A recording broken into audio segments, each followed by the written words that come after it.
झारखंड के राजधानी रांची के अंदर माननीय विधायक टाइगर जयराम कुमार महतो सैकड़ों हजारों लड़कियों के बीच किस तरीके से दहाड़ते हुए नजर आए हैं, वो आप लोग इस वीडियो को देखेंगे तो अपना भी जरूर राय नीचे कमेंट सेक्शन में दीजिएगा दोस्तों।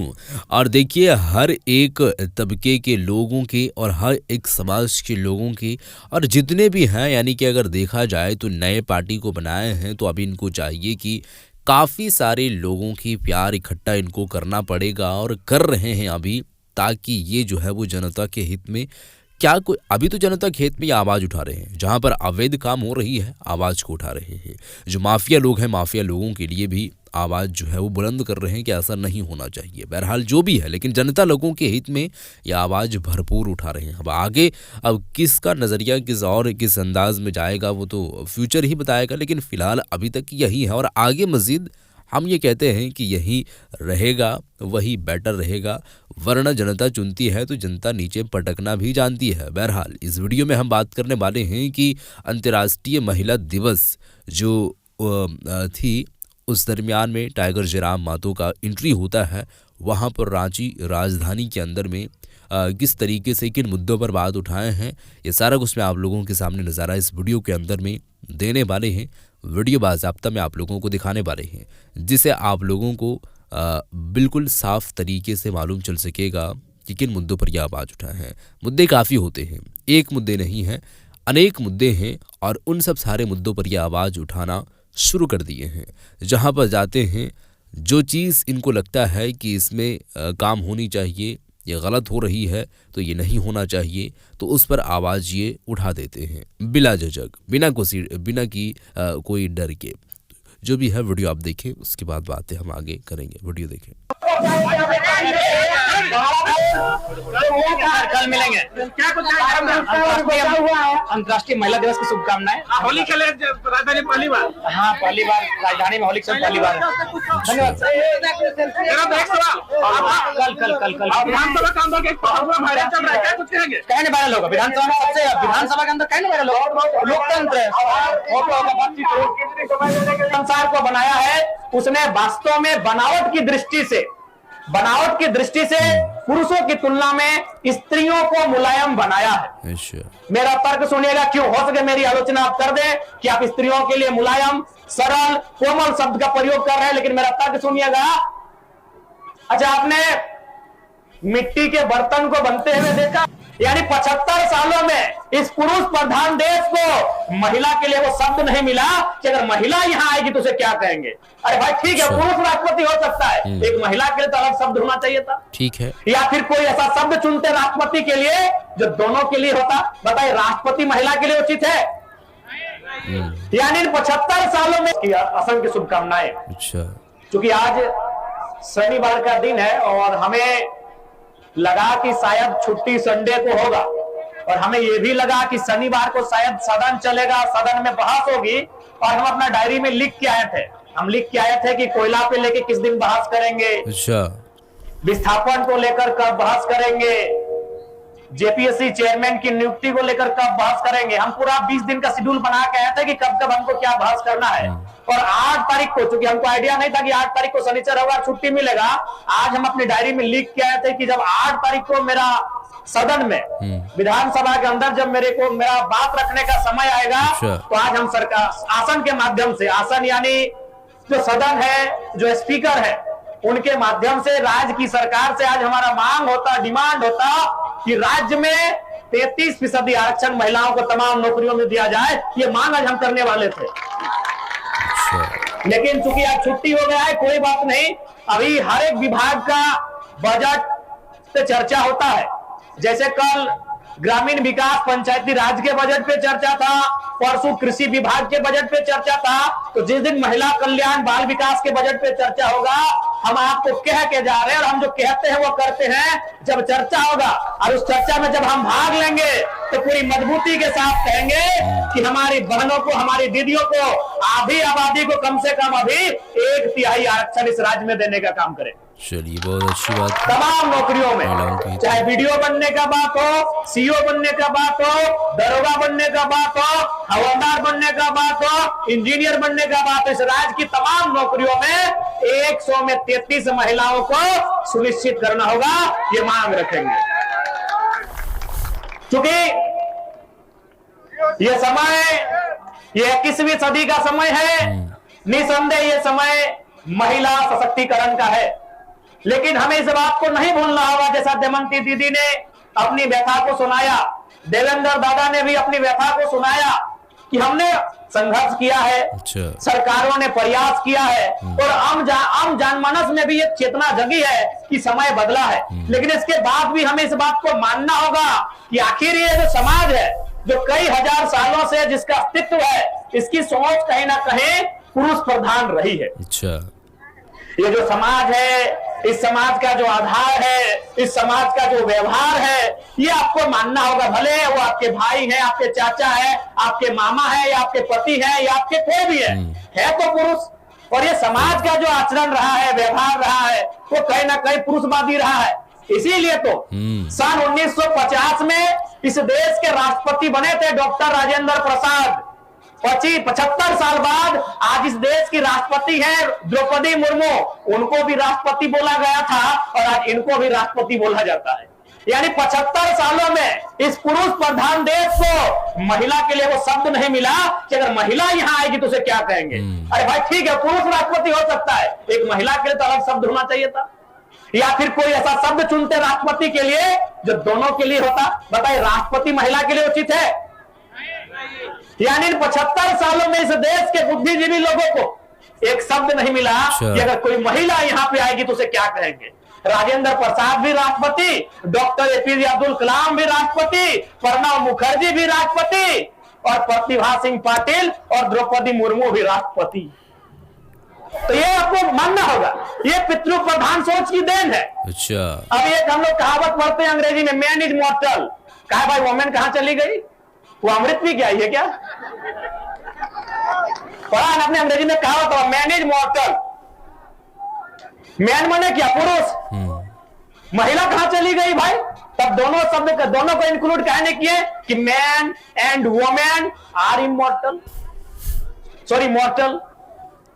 तो कहीं ना कहीं ये जो सोच रही है, सोच हजारों सालों की है। अब एक छोटा सा उदाहरण देते हैं, क्योंकि इस उदाहरण को देने के बाद हो सके मेरी बहुत सारी लोग आलोचना करें, हमारी बुराई, हमारा टांग खींचे, लेकिन सच बातें सुनाते हैं। अभी सपोज दैट हमारी कोई नानी है, दादी है, चाची है, मामी है, मौसी है, अगर वह अपने पति के जिंदा रहते अगर स्वर्ग सिधारती है, 70 साल उम्र, 80, जितना भी 100 साल ही कहना है, हम उनको क्या कहते हैं? सुहागन कहते हैं ना। यानी पति जिंदा है और अगर वह स्वर्ग सिधारती है, सुहागन। लेकिन बेचारी अगर पति पहले गुजर जाए तो अभागन। एक छोटा सा लॉजिक देखिएगा, जनरली यहां जितने लोग शादीशुदा हैं, भाई हम भी नहीं है और देवेंद्र दा भी नहीं है, तो जितने लोग शादीशुदा है, बेबी भी नहीं की अभी, तो जितने लोग शादीशुदा है आप थोड़ा सा स्टडी किया, यही जितने हैं, नहीं करने से भी 2-3 हजार लोग हैं, इनमें से नहीं करने से भी 1000 लोग शादीशुदा है। आप हमको एक रिपोर्ट बताइए तो कि लड़का का उम्र ज्यादा है कि लड़की का? लड़का का। एक दो अपवाद होगा, मुश्किल से एक भी, हमें लगता है यहाँ एक भी नहीं होगा। यानी 1000 में 1000 जो शादी हुआ है उसमें लड़का 5 साल लड़की से बड़ा है, कोई 10 साल बड़ा है, कोई 4 साल बड़ा है, कोई 15 साल बड़ा है कि नहीं? और आप क्या चाहते हैं? एक तो अपनी उम्र की छोटी लड़की से शादी भी की है और चाहते हैं मेरा जीते जी तुम मरेगी तब तुमको सुहागन कहेंगे। यानी एक तो कम उम्र में शादी करके लाए हैं और क्या चाह रहे हैं कि हमसे 2 साल पहले ही मर जाओ भाई। हो सके मेरे इस स्टेटमेंट के बाद मेरी लोग आलोचना करें कि आप ये क्या कर रहे हैं, लेकिन थोड़ा सा दिमाग से सोचा जाए, ये व्यवहार उचित नहीं है, क्योंकि सोच पुरुषवादी है।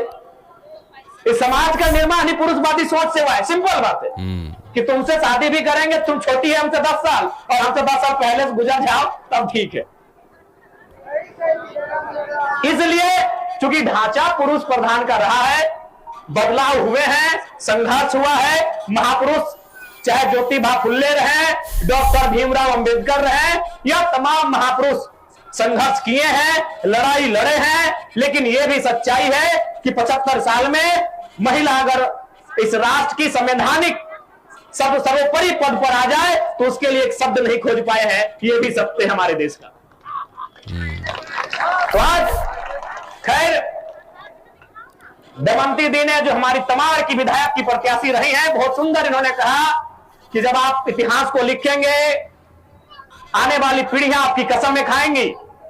आज नारी सशक्तिकरण का दौर है और हमें पूर्ण आशा है इस दौर को सफल करने के लिए आप तमाम हमारी दीदियां, हमारी बहनें पीछे नहीं हटेंगी। सबसे महत्वपूर्ण बात, और एक बात दीदी लोग, क्योंकि हमेशा इस विषय पे आता है, पुरुष और नारी की जब बात आती है तो लोग कहते हैं कि नारियां कोमल होती हैं, और अक्सर कविताओं में देखिएगा, शेरो शायरी में आप पढ़िएगा, जब एक स्त्री की बात आती है तो कोमल, सरल, नाजुक इन शब्दों का प्रयोग किया जाता है। क्योंकि मैं आपको कहना चाहूंगा, जितनी मेरी दीदियां हैं, अगर कोई इन शब्दों का आपके लिए प्रयोग करे तो उसमें हतोत्साहित होने की आवश्यकता नहीं है। ये विधि का निर्णय है आपके लिए।